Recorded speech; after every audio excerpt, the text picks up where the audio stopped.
Washington, AP. The United States announced Friday that it was pulling out of a landmark nuclear arms control treaty with Russia, accusing Moscow of violating the Cold War-era pact with impunity by continuing to develop banned missiles. President Donald Trump said Russia has been secretly developing a prohibited missile system that poses a direct threat to our allies and troops abroad. He said the U.S. had adhered to the Intermediate-Range Nuclear Forces Treaty since it was signed in 1987, but Russia has not. We cannot be the only country in the world unilaterally bound by this treaty, or any other, Trump said in a written statement. Some analysts worry the demise of the centerpiece of superpower arms control could fuel a new arms race. U.S. officials fear that China, which is not party to the treaty, is gaining a significant military advantage in Asia by deploying large numbers of missiles with ranges beyond the treaty's limit. Trump said the U.S. will suspend its obligations under the treaty on Saturday, meaning it will be freed from its constraints that included the banning of testing and deployment of missiles.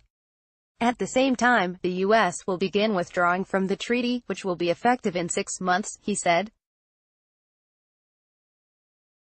An American withdrawal had been expected for months after years of unresolved dispute over Russian compliance with the pact.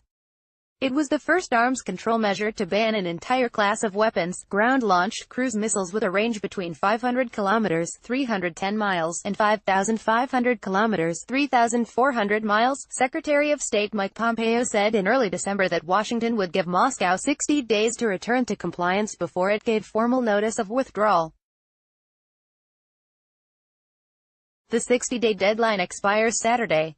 Technically, a U.S. withdrawal would take effect 6 months after this week's notification, leaving a small window for saving the treaty.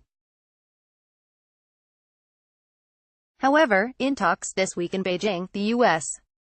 and Russia reported no breakthrough in their dispute, leaving little reason to think either side would change its stance on whether a Russian cruise missile violates the pact. We have raised Russia's non-compliance with Russian officials, including at the highest levels of government, more than 30 times, Pompeo told reporters Friday at the State Department.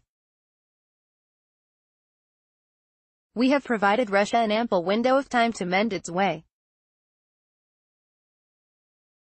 Tomorrow that time runs out. Sergei Ryabkov, a Russian deputy foreign minister, said there was no progress after the Beijing talks Thursday. The position of the American side is very tough and like an ultimatum, he said, according to the Russian state news agency TASS. NATO said that if Moscow failed to destroy all new missile systems that Washington insists violate the treaty, Russia will bear sole responsibility for the end of the treaty. Russia denies that it has been in violation. Trump said his administration will move forward with developing our own military response options, but senior Trump administration officials said they don't expect any immediate testing or deployment of weapons that are banned under the treaty. The officials, speaking after Trump's announcement, said the U.S. is not in position to flight test, let alone deploy, INF non-compliant missiles as a counter to Russia anytime soon. The officials spoke on condition of anonymity under ground rules set by the White House. One official said that only non-nuclear missiles are being considered for future development and potential deployment, and that allies will be closely consulted before any decisions are made on countering the Russian missiles that allegedly violate the INF treaty.